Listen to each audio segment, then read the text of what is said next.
بار اول در زمین سر شد تپیدن های دل، با امیدی زندگی زحمت کشیدن های دل، توشه ره را به دوش خویشتن برداشته، صبر و طاقت را ندانسته دویدن های دل. با زمین بگذار که پیوند باشد پای من، در زمین بگذار که باشد مقرر جای من، تا ابد بگذار باشد شعله افکن شعله بار، آن چراغی که فروزان گشت در مأوای من.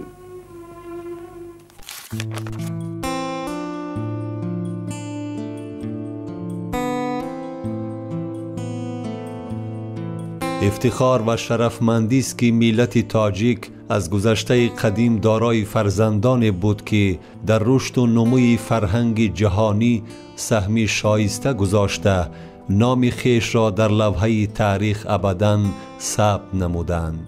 در این ردیف می توان استاد کلام بده، حامی صلح و امانی، وطن دوستی متین، ابرمردی عرصه سیاست میرزا ترسونزاده را به زبان آورد که پیش از همه در عالم همچون شاعر صلح سرا مشهور است و تمدن و ادب و فرهنگ ملت ما را در مقیاس عالم به اوج کمال رساندند. ادیب توسط نیروی سخن توانست در دل مردم کشورهای عالم جای گیرد. همین جسارت و فصاحت او بود که دوستانی خوبی را از تمام کشورهای عالم کشف کرد و با همین محبوب همگان گشت.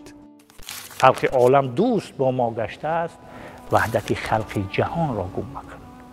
همین مثلا بیت ها و مصرع هایی بودن که تمام خلق تاجیک او وقتی میدانید و با تمام زبان ها هم نشر شده بود. امروز هم تاجیک با همان وحدت سازیش، با وحدت آفریش، با فرهنگ سازیش باید بار دیگر نشان دهد که سزاواری این میراث بزرگ، از جمله سزاوار نام و اسمی با شرف و بزرگی استاد ترسونزاده است.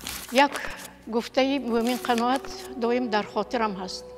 اون کس میگفتن که اگر معلم بین عالمان باشند و این اینتلیگنس باشند، خودشون همچون اینتلیگنتی بلندشون میدادن.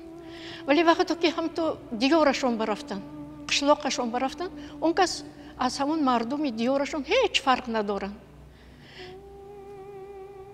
یعنی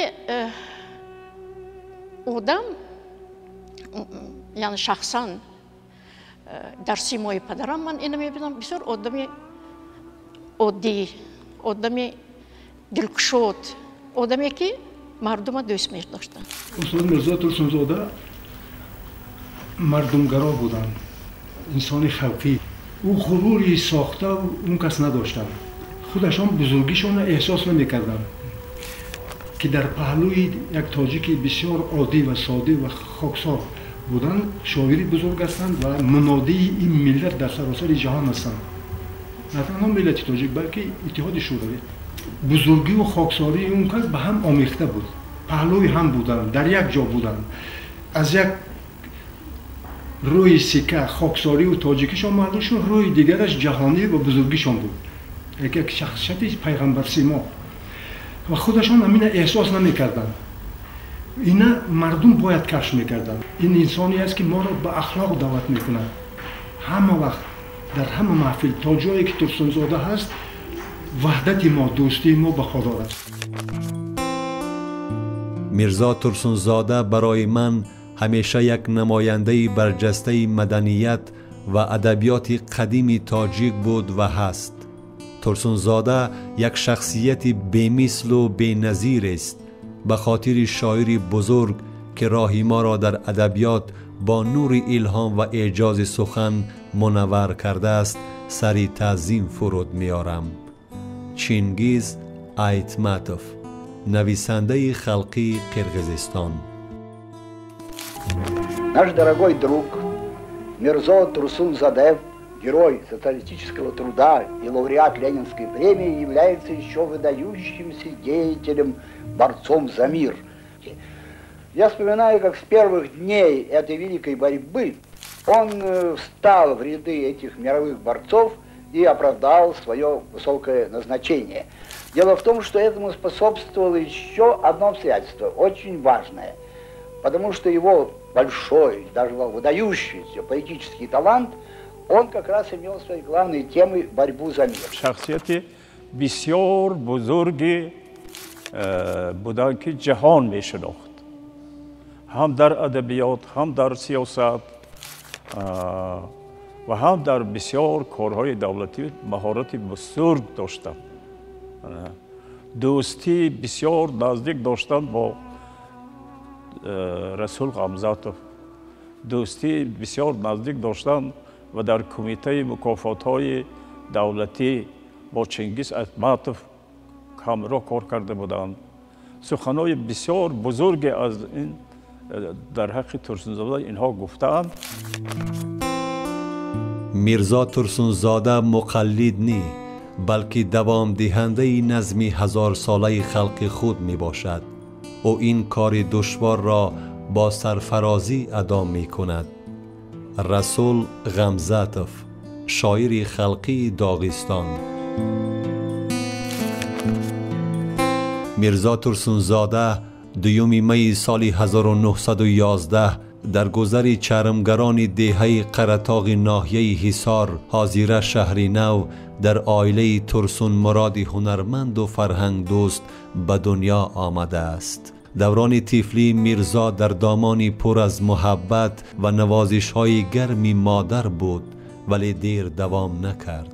با گذشت ایام سال 1920 با سبب بیماری وباکی منطقه را فرا گرفت، مادر میرزا از عالم درگذشت. میرزای خردسال از مرگ مادری در پیش چشمانش فوتیده خیلی متاثر می گردد.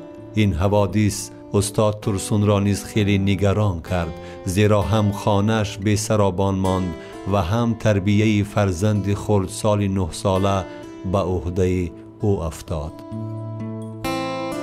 استاد ترسونزاده همین خیلی خاطره ها دارد که وقتی که ما را پدرم گرفته به مکتب برد، گفتن که میرزای شما کدام سال تولد شده است؟ پدرم گفت که 4 سال بعدی انا همون واقعه های قرطاق، زمین جنبی قرطاق، یعنی اگر زمین جنبی قرطاق سال 1907 که هست، خب تولد ترسونزاده از همین جا میگوید که من یعنی سال 1911 به دنیا آمده بودم. درباره روز تولد وقتی که سخن می رود، درباره روز تولد اینها هم نمیگفتند. مثلا یک میرسید میرشکر یک خاطره دارد که ما وقتی که در کاندره استراحت میکردیم، ناگاه آمدن که تمام آن همون اعضای اتفاق نویسندگان باید که روز تولدشون رو معین کنند. بعد میگه استاد ترسونزاده از من پرسیدن که میرشکر شما کی به دنیا آمدید؟ من گفتم که 5 می. گفت که نباشه من 2 می به دنیا آمدم. من 3 روز از شما کلانتر هستم. میگفتن که من آدمی که به مادر کلان شدم، برای همین همه مهر و محبتم و فرزندم، تو مادرم تو پدرم. پسراشون میگفتن تو مادرم تو پدرم. اما سیمای همونها در سیمای شما من دیده گشت. نان خوردن قریب نداشتیم میگید. مادرم هنرمند بودن، توپی میدوختن، خب لیکن به هر حال احوال ما خوب نبود و در همین دوره وبا با عمل میاد در قرطاق و همین مادر ترسونزاده با وبا گرفتار میشود و وفات میکند. اکنون میگن که پدر ترسونزاده در دوشنبه وقتی که میگه یک روز آمدن، خب من در خانه همسایه بودم و آمدن مرا بسیار آغوش کردن و گریستن که از آبهای چشمی و رخسارهای من تر شد. پدر در اندیشه آن بود میرزای خردسال تعلیم و تربیه خوب گیرد و از همان لحظه ها سر کرده پدر و پسر در وقت فراغت به خصوص شبانگه از خصوصی حوادث عالم، طبیعت و زندگی صحبت‌های سودمند به عمل می آوردند و پدر به سوال و پرسش‌های کنجکاوانه میرزا پاسخ‌های شاعرانه می داده است که این همه به تربیه ذوق بدیعی وی تأثیری با ثمر گذاشت. سپس او چند مدت در مدرسه نزد دهه خود به تحصیل ابتدایی می پردازد. سال 1924 بعد تأسیس جمهوری مختار تاجیکستان در مملکت مکتب‌های اصول نو موقع پیدا می کنند. چنین مکتب در قره‌طاق نیز به فعالیت پرداخت و میرزا یکی از اولین طالب علمان این مکتب بود. از زمانی که همون مثلا سال 1926 دوشنبه اومد و یک پت کمبینت بود، آموزشگاه بود، اونجا خواند و یک اینترنت میگفتن برای یتیم خانه بود، اونجا تحصیل کرد. در همون یتیم خانه عباس علیوف وظیفه دیرکتور اجرا میکرد و از بین همون بچه‌هایی که در اون اینترنت یا که پت کمبینت میخواندن ترسنزاده رو جدا میکنه با چند نفر دیگر به تاشکند و دارالفنون معلم ترکمنی تاشکند میفرستن، در اونجا میخوان. بسیار نغز میخوان. بنابراین خب من با اینترنت دوشنبه میآید و با سال 27 اینها مثلا با با تاشکند میروند و همون دارالمعلمین تاشکند میروند و بسیار نغز میخوان تا سالهای اکنون موافق بعضی گفته ها سالهای 30 بعضی گفته های دیگر سال 31 همون دارالمعلمین رو با انجام رسانده، بعد با دوشنبه میآیند. 4 سالی تحصیل در این مکان و واخوری با استاد صدرالدین عینی به تکمیل جهانبینی و معرفت شناسی میرزای جوان مساعدت می نماید و بعد از ختم به دوشنبه می آید و کار را در روزنامه کمسمال تاجیکستان حاضره جوانان تاجیکستان آغاز می کند. و از همون سینی مثلا جوانی با همین وضعی مفکوروی درکی مسئله های سیاسی و حساسیت های زمانی میپردازد و خودش هم میسازد. ترسنزاده شخصیتی است که شخصیتش خودش ساخته است و در شخصیت سازی دیگرها هم، در تربیه دیگرها هم سهم زیاد گرفته است. مثلا همون استاد مومن قناعت اگر مثال بیاریم که همین نفری بود که با ابتکار و تشبس‌های استاد ترسنزاده و استاد باقی به صحنه ادبیات میآید، تربیت می‌یابد و به صفت یک شخصیت بزرگی ادبی و سیاسی تبدیل می‌یابد که خدمتی پیش از همه استاد ترسنزاده است و همین مکتبی که ساخت ترسنزاده. با استاد ترسنزاده البته پیش از همه در هنگام مکتبخوانی ما توسط ایجادیاتشون، توسط شعرهایشون که در کتاب‌های درسی ادبیات در خرستماتیه ها نشر می شدند از اونجا شناس بودیم و البته شهرت و شوکتی که ترسنزاده داشتند در اون زمان از همین کودک که گپزنی را یاد گرفت الکه شعرهای ترسنزاده را میدانست.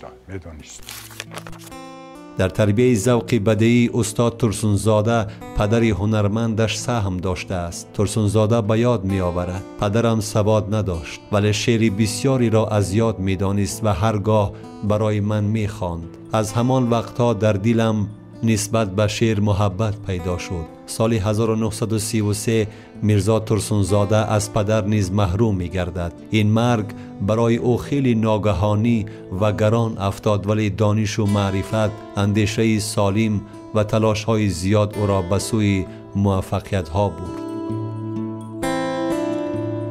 یک نفری بود که به آینده نه تنها تاجیکستان ما، نه تنها قلمروی او زمان شوروی، بلکه به آینده سیاره تاکید میکرد و نگران بود. یک بیت مشهوری ترسنزاده هست که مردم این زیاد از بر میکردن، همچون مثال در معرکه ها و محفل ها و نشست ها میزدن: جز زمین را حفظ کردن از بلاهای عظیم، از برای نسل انسان هیچ دیگر چاره نیست. تصور کنید هدف و رسالت و میسیه خود استاد ترسنزاده در حفظ همین زمین است. پدرم آدمی بسیار دلکشا بودن، شیردل بودن و مردمشون بسیار دوست می داشتن، تاجیکستان دوست می داشتن. سراسر ایجادیات وی را آن همین خصوصیت های ملی، خصوصیت های وطنداری خب تشکیل میکند. یعنی قهرمان یکی شخصی است که فقط سفر میکند. خب میگه که بهار آمد زی عمرم باز یک سال دیگر بگذشت، تمام زندگی آهسته از پیش نظر بگذشت و مثل گوشت و ناخون همیشه با وطن بودم، اگرچه نصف عمری بهترینم در سفر بگذشت. با گذشت ایام سال 1934 او و یک گروه ادیبان تاجیک به عضویت اتحادیه نویسندگان پذیرفته می شوند. شاعر از روی ضرورت یک مدت در شهر خوجند استقامت می کند و در تئاتر موسیقی و مضحکه آنجا فعالیت می نماید. خودی همان سال هنگامی به صحنه گذاشتن پیسه ملکه تورنداد با هنرپیشه تئاتر مذکور صباحت نظام‌الدین و مناسبت دوستی پیدا کرده بالاخره با او ازدواج میکند و در ادامه حیات صاحب 3 فرزند فیروزه، مسعود و پرویز میشوند. در همین خوجند توی میکند. اومن حکیم کریم، رحیم جلیل، خب بعد دیگر شاعر و نویسندگان در آنجا بودند. ترسنده را بسیار نقد نگاه و بین میکنند و در آنجا چند پیشه خود را می نویسد، از جمله حکم را در آنجا می نویسد و در همون تئاتر می گذارد. هر کدام ما پدرم هیچ وقت مجبور نمیکردند که تو مثلا ادبیات شناس شوی یا تو دیگر شوی. ما دو دادر و من هر کدام ما اختصاص‌های گوناگون داریم. من مثلا университет Москвы تمام کردم، فاکولته فلسفه. من فیلسوف. دادرم رادیوتکنیکا کتی وابسته و بسیار مشهور شده، عنوان چمپیونی دارد در رادیوتکنیکا. دادری خردیم ترجمان بود. از عربی فاکولته عربیش تمام کرده است، از عربی ترجمه میکرد، از تاجیکی به روسی ترجمه میکرد، از روسی تاجیکی ترجمه میکرد. ترجمان بود. هر کدام ما یک اختصاصی خودم ما انتخاب کرد. پرویز پسری خورده استاد در شعبه شهرشناسی اون دانشگاه تحصیل میکرد. یک سال اون رخصتی اکادمی گرفته بود است. یک سال باید کار میکرد. بعد سیفالله گفتند که خیلی من باز دانلو شما میشناختند، باور ما هست که پرویزه یک سال تربیه میکنید، با کار میگیرید، با کار ما قبول میکنید و شما در نزدتان کار میفرمایید. مسعوده که خانهشون که رفت آمد میکردیم از دوستانی نزدیکم بودند. از اهل خانواده اون کس من با خبر بودم و نزدیک بودم به هر حال.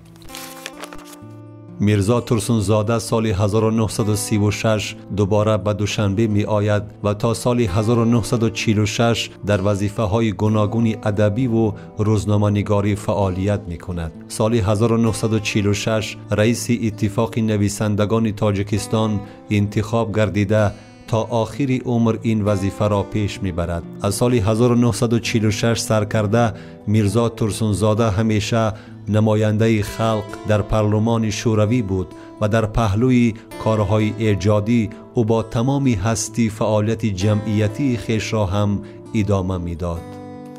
بعضی ها میگویند که ادبیات شناسان که با 3 قسم با 2 دوره تقسیم کردنش بسیار خوب می شود. یعنی که دوره تا سال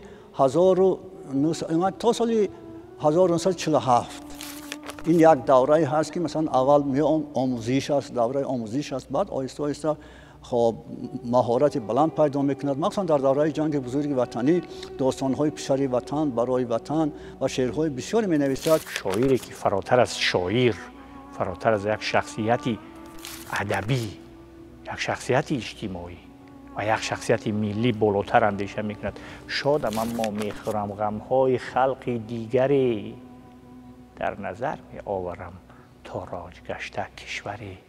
از اون سفرها و دید و بازدیدهایی که به خارج داشت و زیاده از 25 مملکت خارج سفر کرده بود، از حیات مردم دیدن میکرد، اونا رو با چشم خود میدید و با اون نفرایی که در هیئت دلیگاتی شوروی اونجا بودن، از تاجیکستان هم بودن، شاعران و دانشمندان و نویسندگان و شخصیت‌های سیاسی، همه اونها را دائم بر آن تاکید میکرد که ما نباید این صلح و ثبات و امنیت و آسایشتگی که داریم برهم زنیم و همیشه باید در سرگهی تحولاتی که به امنیت و ثبات و آشتی و صلح میبرد در اون قرار داشته باشیم.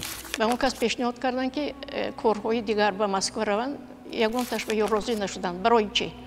برای آن که اساسی یا موضوعی ایجادیاتم در همینجا تاجیکستان است. بعضی شعرهایی هست که خصوصیت خودشون نشان میدهد.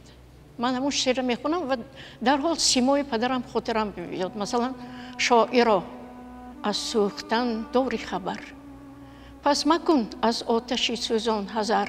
سرودی دیگرشان که سرودم حافظی رازی دلی من، انیسی بلبل آوازی دلی من. بنابراین بعضی شعرهایشان خودشان بمانند، سیمای خودشان عکس میکنند. تاکید میکند که شادم اما میخرم غمهای خلق دیگری، در نظر می آورم تا راج گشته کشور خلق هندوی ستمکش را رسان از ما سلام. ای سرودی من اگر داری تو هم بال و پره. یعنی در اینجا مثلا شعر ترسونزاده معنای بین المللی کسب میکند.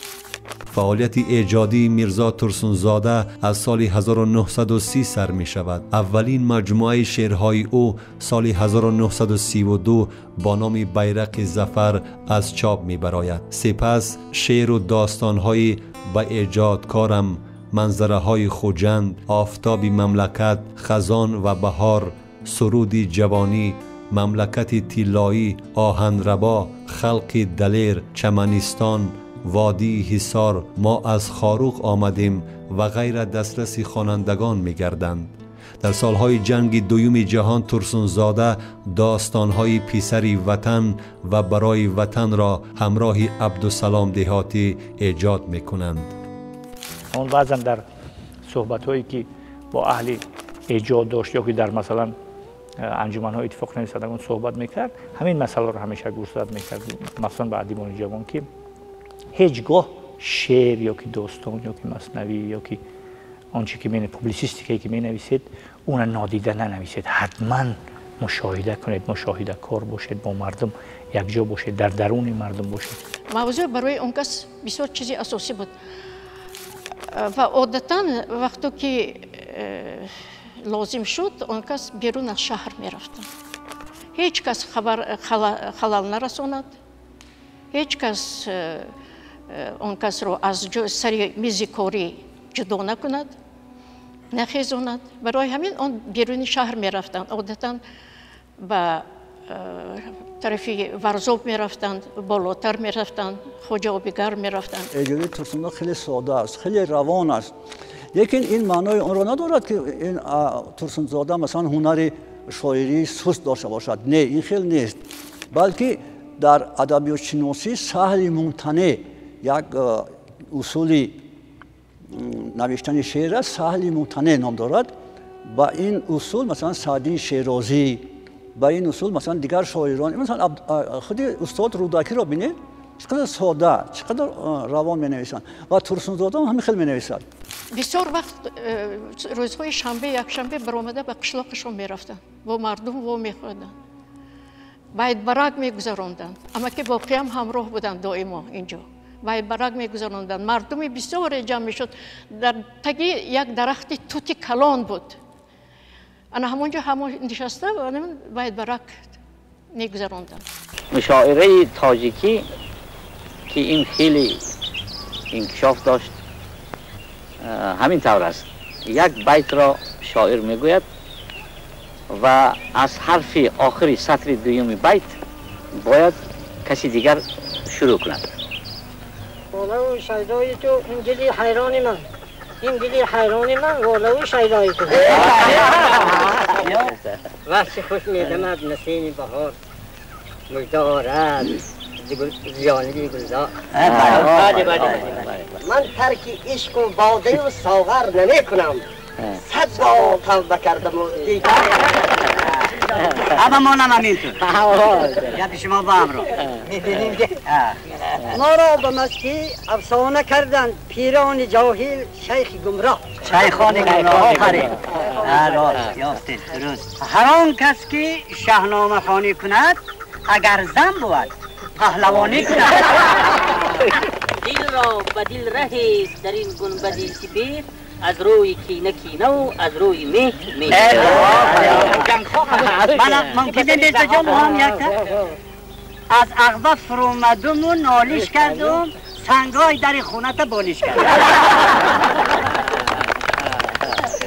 مای خانه را در باز کن ساغرکشی آغاز کن دل را به می دمساز کن گفتار دوستان برد همین سوسناکتی شما 100 ساله شوید تشکر در زمان ما البته شعرهای لطفگویی با لطف شعرگویی کمتر شده است چون که بیشتر مضمون و به دقت میتین و بیشتر به مندرجه شعرها خواندن مثلا از لطف ها گفتم صنما لبی تو همچون نمکی آفرین گفتم صنما لبی تو همچون نمکی گفتا تو چی دانی نمکی بی نمکی گفتم که زلالی لبی تو بوسه کنم گفتا بشود به شرط آن که نمکی آفرین نمکی پاس کرد معنی چند خیلی یا مثلا میگوید که دردا که در دیار شما در دیار نیست هر جا که در دیار نباشد دیار نیست مجنون صفت گربی برندم و پایدار مردانه جان دیم که جهان پایدار نیست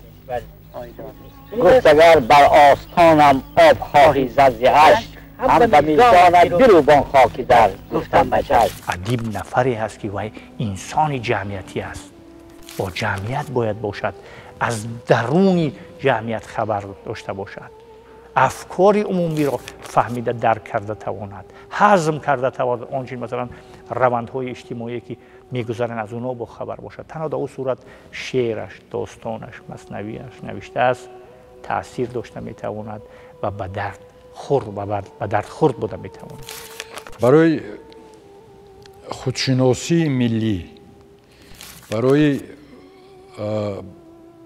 افتخار ملی تاجیکی رو مثلا در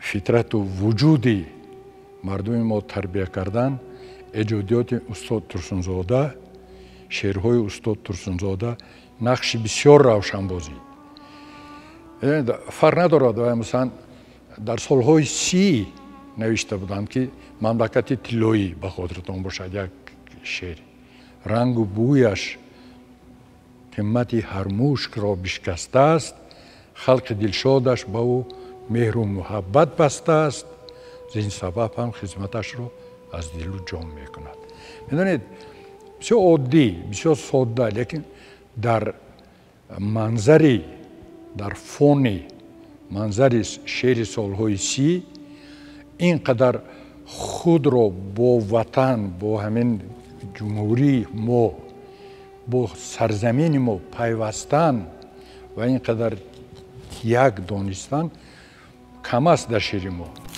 بعد جنگ بزرگ وطنی میرزا ترسونزاده چون منادی صلح در تمام جهان اتفاق شوروی را نمایندگی می کرد. فعالیت جهانگردی شاعر از سال 1947 صورت گرفت. در نتیجه سفرهایش به شهرهای دهلی، اسلام آباد، پاریژ، ورشه و وین، قاهره و غیره چون شخصیتی برجسته فرهنگی و اجتماعی به کمال می رسد و جمهوری تاجیکستان و خلق تاجیک را به عالمیان معرفی می کند.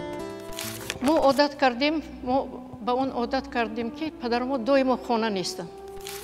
یک دم میبیان از در عمرشان کمتر خانه بودن نسبت به در سفر.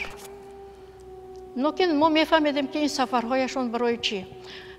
بعضی وقت در سری دسترخوان میشتیم مادرم یکمین شرط میماندن که بچه ها جمع شدن طعام میخوریم نه درباره صلح حاضر گپ میزنیتون نه درباره ادبیات اول طعامتون میخورید بعد بحث میکنید ما بسیار بحث میکردیم پدرم کتی سوال های هر خیله میدادیم اون کس جواب میدادم ما رقیب میبرامدیم بسیار عجایب بود، دوره عجایب بود. که ترسونزاده دائم سفر که میکرده است، بعضی آدم ها پیدا شده است که اویلش رو میگفته است که مثلا آخر این شوهر شما دائم هر طرف میرود، دائم سفر میکند، مثلا شما گویا که تنها میمانید. و ترسونزاده انا همین داستان همین چیز کرده است. مثلا پس چرا گویند دوستان مرحبا، مهمان تاجیکستان مرحبا، مهمان من نیستم دوستان هزار، از چنین گپ‌های ناچسبان هزار. من نیم بیگانه در این سرزمین، من نیم بی آشیان پرنده، من نیم در لب تجاسف خنده.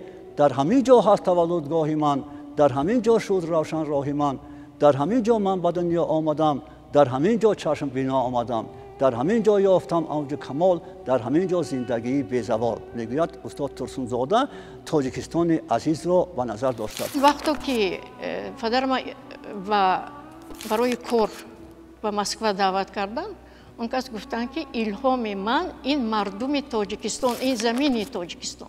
وقتی که پدرم از مملکت‌های دیگر می آمدن، من بسیار شوقمندی آذوقه پزی، اوقات پزی و میخواهم که نو به نوش یاد گیرم. و از اون کس پرسیدم که چی چیزهایی به مزه خوردید و چی یادتون به هست؟ یگان تشه من گفته میتوانید کی هست چی هست؟ اون کس گفتن که دخترم برای من از همه عزیزتر یک لقمه نان خانه و آب دریای قرطاق. همین برده نان ما تر کنم، همین خورم، از این چیز شیرین‌تر هیچ چیز نیست. ایجادیات میرزا ترسونزاده در سالهای 50 در مجموعه‌های پیغام، اثرهای منتخب، چراغ ابدی و من از شرق آزاد به تب میرسند. حرکت‌های آزادی خواهی خلق‌های آسیا و افریقا در سلسله اثرهای میرزا ترسونزاده، من از شرق آزاد، قصه هندوستان، صدای آسیا، چراغ ابدی، جان شیرین، راه نوری آفتاب و داستانی از گنگ تا کرمل و چندین اثرهای دیگر روی چاپ می آیند. داستان جان شیرین از مشهورترین آثار شاعر محسوب می گردد. گویا که این داستان برای همون اویله‌شان نوشته شده است. لیکن همین داستان رو وقتی که ما میخوانیم در برابری مثلا همون عرض نیاز به همون همسرش گوییم در برابر این، خب در اینجا مثل مسئله های اجتماعی چنان مثلا داستانی بلند است که درباره صلح و دوستی، بنابراین این یک مهارت است. جان شیرین وقتی که در استراحتگاه آب گرم بودن، انا اونجا نوشته شده است. همراه مادرم برای دیدار بینی پدرم رفته بودیم. اون کس گفتن که اکنون چی؟ من تو یک چیز خوانده میتیم، یک چیزی نو نوشتم. انا این جان شیرینه من به خوانده داده بودم.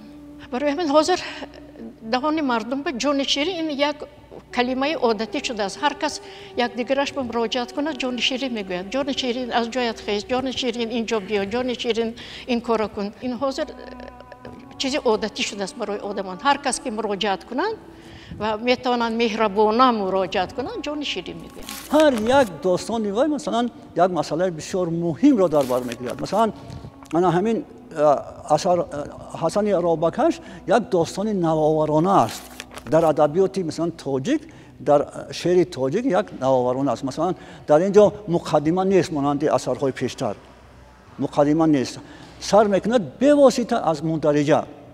پشت مشکاب با خبر مردم، به قفایت نگاه کن نانوای، های هیزم فروشی ورزابی خدی خود را کش از درون لای. با چنین دوغ ولولم آمد حسن آشنا عرابه سوار، آدمان را به دو طرف رانده میگذشت از میانه بازار. سال 1960 برای داستان حسن عرابکش و سلسله شعرهای صدای آسیا او را سزاوار جایزه دولتی لنینی و سال 1964 برای داستان جان شیرین به مکافات جمهوریوی به نام ابو عبدالله رودکی مشرف شد. سال 1967 شاعر برای خدمت‌های شایانش با عنوان قهرمان مهنت سوسیالیستی سرفراز گردیده است. خودی همان سال و برای مستحکم نمودن دوستی بین خلق‌های اتحاد جمهوری‌های شوروی سوسیالیستی و هندوستان به گرفتن مکافات بین الخلقی جواهرلال نهرو سرفراز می‌گردد. خدمت‌های میرزا ترسونزاده با چندین آردن و مدال‌های دولتی قدردانی شده است. او اکادمی علم‌های تاجیکستان، شاعر خلقی تاجیکستان، برنده جایزه‌های بسیاری دولتی و بین المللی گردیده است. با اون خصوصیتی که اون کس اینقدر اوردین داشتن، اینقدر عنوان‌ها داشتن، هر قدمی که ما میکردیم در مثلا اختصاص خود خرسند میشدن. در یکی از مجلس‌هایی که در مسکو میگذشت با سرورهای انهمان مجله پدرم که بودن میگویند سروری مجله کمونیست من با آمده میگوید که میرزا توسونویچ برای چی شما مسئله های فلسفه وپروس فیلسوفی به شما مقاله نوشتید برای ما ننوشتید برای چی؟ اون کس از تمام دل خندیده من میگویم که من گفتم این من نه این دختری من این من نه. یعنی تا همین درجه خرسند بودند که در مجله های عمومی اتفاقی مقاله های من برآمده بود. همه چی‌ها را گرفته است، مکافات ها را گرفته است. مثلا قهرمانی نمون ملت سوسیالیستی در دوره شوروی، خب لوریت مکافات دولتی، لوریت مکافات لنینی، لوریت مکافات دولتی استاد رودکی و در اینجا مثلا قهرمان تاجیکستان. تربیه معنوی و تربیه ادبی استاد عینی را گرفتن همراه با جان غفورov. این تربیه همین مکتب سیاسی و مکتب ادبی و مکتب مفکوره سازی و مکتب شعری و نویسندگی را گرفتن. انا همین مکتب که با عینی شروع می شود، با جان غفورov تحول می یابد، با ترسونزاده رشد می کند، با مومن قناعت بازار و لایق و گلرسار و اینا مجرای خودش می یابد. یعنی یک مجرای معین و نرم به خود کسب می کند که تا امروز هم شاگردای همون مکتب در همون سبک و روش اجتماعی، لیریک اجتماعی که وقت لیریک گرجدنی می گفتن شعر می نوشتن و شعرهای اونا بیوسته به مردم نگرانده شده بودند. میرزا ترسونزاده به تاریخ ادبیات معاصر تاجیک همچون شاعری نوپردازی که وحدت خلق و وطن را با سخنان جذاب و تأثیربخش وصف کرده است وارد شده است. او نه تنها همچون شاعر شهیر بلکه به صفت ارباب بزرگ دولتی و جمعیتی و سیاسی به حیث رئیس کمیته یکدلی مملکت‌های آسیا و افریقا در تمام عالم متمدن شهرت داشت. و به این تشکیلات جمعیتی بین المللی 20 سال عاقلانه سروری کرده در تحکیم پیوند دوستی و رابطه های ادبی مردمان دو قطعه مبارز سیاره آسیا و افریقا خدمت های شایسته به جا آورد. سال 1968 در دوشنبه کنگرس بین المللی باستانشناسان شده بود. با این کنگرس از بسیار مملکت‌های دنیا تقریباً از 20 مملکت متخصص‌های باستانشناس آمده بودند. بعد مکتوب گفتم من این نامه‌ای که سردار گروه ایرانی‌ها به شما نوشتند. بعد کشادن رو دیدن با دوست عزیزم میرزا ترسونزاده عزیز، 2 بار عزیز نوشته بود، در خاطرم هست. عزم دیدار تو دارد جان بر لب آمده، باز گردد یا براید چیست فرمان شما. اون طرف بعد درباره ترسونزاده، درباره شهر دوشنبه سخنهای نقل نوشتن و در آخرش خواهش کردند که آرزو میکنند که به دیدارشان مشرف شوند. از همه وی بلندشون این بعد از هندوستان آمدن، مجموعه قصه های هندوستان که شعر بسیار مضمونی بلند داشت. طرف های گوناگونی هم هندوستانی که عنعنه رویج خودش رو، مستقل خودش رو دارد، هم از یک طرف همچون هم مستملکوی بودن هندوستان آنجا بسیار کشود نشان داده شده است. حتی می گفتن که چیز در انگلیا گفته بودن که بعد از این برآمدن این قصه گفته بودن که حتی سمالیاتی که در آنجا ترسون زاده هست از بالای انگلیا نگذرد.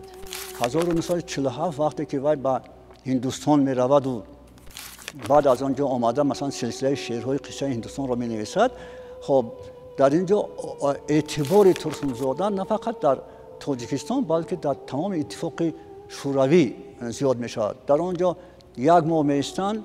خب اکنون وقتی که می آید این سلسله شعرها خب گویا یک چیزی نو بود در همین نظم دوره نوی تاجیک، یک چیزی نو بود. تا امروز شاگردان همین مکتب کاری ترسون زاده را ادامه میدهند، شعری ترسون زاده را ادامه میدهند، افکار جمعیتی ترسون زاده را ادامه میدهند.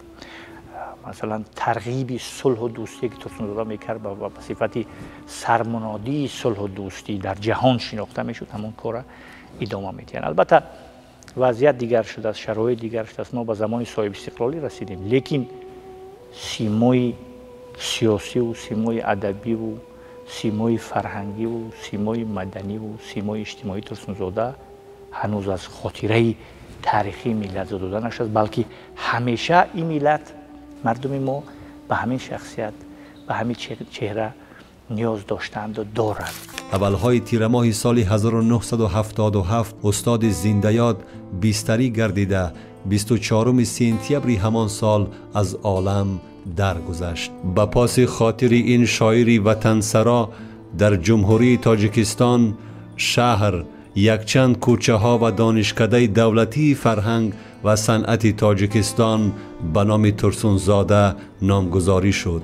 نیم پیکره او در نزد دانشکده دولتی فرهنگ و صنعت تاجیکستان به نام میرزا ترسون زاده و هیکلش در شهر ترسون زاده بنیاد گردیدند. خانه موزه میرزا ترسون زاده در شهر دوشنبه و دهه قرطاق امروز مکان تماشای دایره وسیع عالمیان گردیده است. خورشید استقلالیت بر سر این بزرگمرد علم و ادب درخشید و در پرتوی آن نامشان، آثار بیگزندشان و کار و پیکار بی‌نظیرشان دوباره جلوه تازه پیدا کرد. همین است که شاعر خلقی تاجیکستان میرزا ترسون زاده برای خدمت‌های پرثمر اجتماعی، ایجادی، ادبی، علمی و سیاسی، مدنی و زحمت و تلاش‌های بی‌سابقه در راه رسیدن به صلح و ثبات جامعه و با این واسطه معرفی کردن ملت تاجیک در عرصه جهان با فرمان پرزیدنت جمهوری تاجیکستان محترم امام علی رحمان سال 2001 در عرفه 90مین سالگرد شاعر با عنوان عالی قهرمان تاجیکستان سرفراز گردانیده شد. عنوان عالی قهرمان تاجیکستان به استاد ترسون زاده زیبنده است و این شهادت از بزرگی شخصیت ترسون زاده و بزرگی ملت تاجیک است که تا امروز قطع نظر از اون نافهمی ها و ناجوری هایی که در سیاست شدن، در گذریش از یک مرحله به مرحله دیگر شدن، ما این شخصیت را قدر کردیم. میرزا ترسون زاده هم نفس و هم قدم جمهوری تاجیکستان بود و امروز نیز با آثار پرمضمونش همزمان ماست. میرزا ترسون زاده دایره موضوع و مسئله های ادبیات معاصر تاجیک را وسعت داده، منظره های گوناگون حیات مملکت های خارجی را با افکار نو و از دیدگاه تازه به ادبیات ما وارد ساخت و به این وسیله مکتب نوی ادبی را به وجود آورد. جوهر خاص این مکتب شناخت گذشته خلق خود، رشد زبان، فرهنگ، ادبیات کهن بنیاد و سنت و عنعنه های ملی ما می باشد. پرزیدنت جمهوری تاجیکستان محترم امام علی رحمان. محبت پاک استاد میرزا ترسون زاده به سرزمین اجدادی، آب و خاک وطن، بی‌شبهه برای نسل‌های زیادی ملت همچون نمونه عالی عبرت خدمت خواهد کرد. مهمتر از همه او انسانی بود که از آن سوی اقیانوس‌ها صدای میهن و رودهای دیارش گوشش را نوازش می‌کردند. شخصیتی بود که مثل گوشت و ناخن جسم و جانش با کشورش پیوند بود و در همه حالت با یاد و نام وطن میزیست. از این رو او برحق قهرمانی تاجیکستان است.